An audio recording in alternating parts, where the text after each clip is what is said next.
เก็บเสียงมาเขาก็มาถ่ายคลิป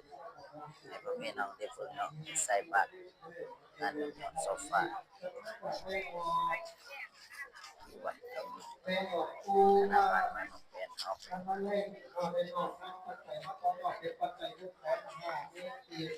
หลายผู้หลายคน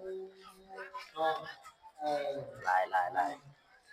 เอาฝากกดไลค์กดแชร์กดติดตามไปเด้องานยอดโซฟา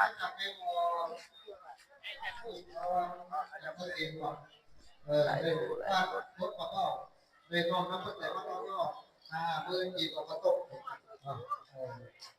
สร้างไง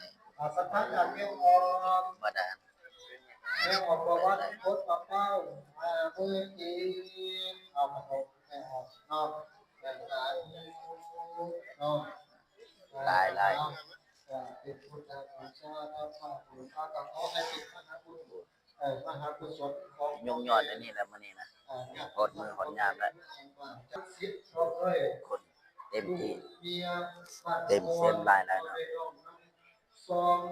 ยอดซองว่ามาถวายเป็นวัตถุมงคลที่ภาษาทุ โอ้หลาย